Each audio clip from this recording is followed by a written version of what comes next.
You know, there's a special feeling you get when you're in a place of your childhood.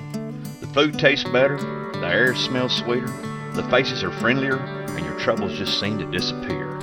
When I think about my little hometown of Bridgeport, Texas, this is a feeling I get, and it just can't be matched. There's truly no place like home, and that's coming from a Texan.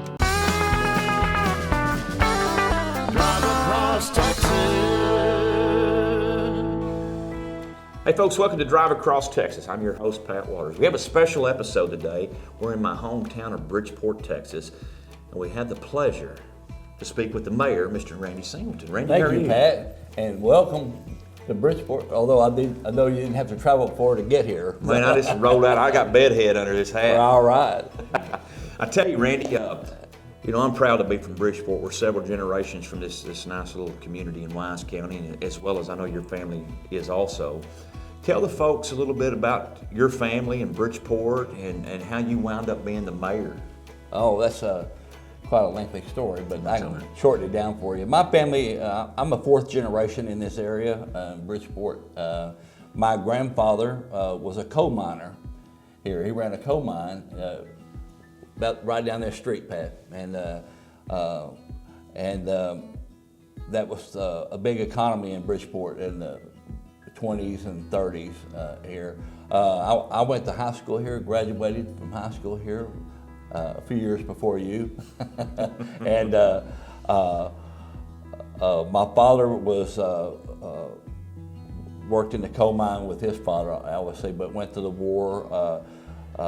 During World War II, he was in the Pacific and was captured by the Japanese. His whole battalion was captured. They became known as the Lost Battalion, and he was a POW for 3.5 years. And he came back here and continued to make his home here and raised me and my two brothers and my sister on the same farm that my grandfather ran the coal mine. That's awesome. So after graduating high school here, I was looking for something to do that I could give back, because for my father and my grandfather all gave to the community all the time, my father being a war hero. So I got into law enforcement, and I began in Bridgeport, but for a couple, 3 years, and then I went to Hurst, Texas, and became the assistant chief there, served there for about 25 years before moving back, retiring there and moving here and becoming the police chief here at Bridgeport for 13 years, retiring in 2015. And I guess people in the town thought that I wasn't done yet, so they elected me mayor back in 2016. And now I'm in the middle of my second term here as mayor. And I tell you, Pat, I really enjoy it. Well, yeah. And being the mayor, being kind of the official, unofficial, however you want to say it, head of the city, gives me the opportunity to really reach out to the people who live here. And since I know the history like I do, I care about our town and I care about our people, and it's exciting to see what our town is doing now and the way we are progressing now. That's great. I know you're very good at it. Yeah. And, we're very, very proud to have you as the mayor of Bridgeport. Thank you for that. You do a great job. Yeah. Like I said, we're both several generations. Our families had put their mark on this little town here, and I know you know the history as well as I do. So tell the viewers out there, I know they'll be interested in getting maybe a thumbnail view of the history of Bridgeport.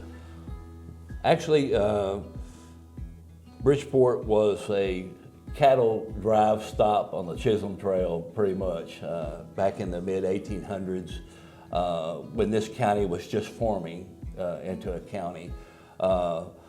During that time, there was a toll bridge over the Trinity River here, where the Butterfield stage that came out of St. Louis, Kansas City, and on west would cross the Trinity River on the toll bridge here.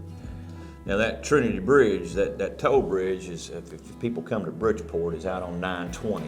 It's out by the rodeo grounds, and they had an old wooden bridge that crossed, and they paid toll on that. They had to pay a toll to cross there.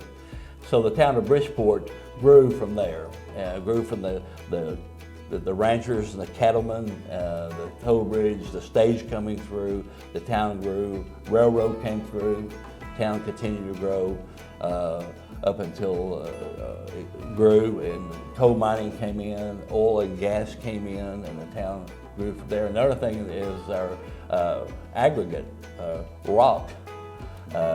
We've been one of the most major rock producing, gravel, if you want to put it, areas. If you go out north of town here, you'll see huge quarries out there where the rock is produced, and much of the Dallas-Fort Worth area was built from the rock that we mine from here in Bridgeport area. So oil and gas, rock, ranching, farming, that's what we've been. And I'm kind of excited to see where we're going to go from here. And I'm real proud of our town. If you go to our historic downtown, I know y'all will, look at what we're doing in our downtown area. A lot of entrepreneurship, and we're excited the way that our town will be positioned on the edge of the Metroplex. We will be a great place for all the people in the Metroplex to come out and visit us out here and spend your money here. That's right. That's what we want. Anyway, but that's a quick description of what we do. Yeah, I tell you what, Bridgeport is a unique little town, and you know, out of the 254 counties in this great state of Texas, there's thousands of these, and but I'm very, very proud to call this one mine. You know, just as well as you, right? Right. That's it. But I tell you, we appreciate the opportunity to sit down and thank you speak for with coming. Oh, yeah, wouldn't miss it. You Yeah. know, we'll try to put this little hometown on the map. Thank you so much. You bet. Folks, Thank y'all remember now, that baby's coming from a Texan. Thank you.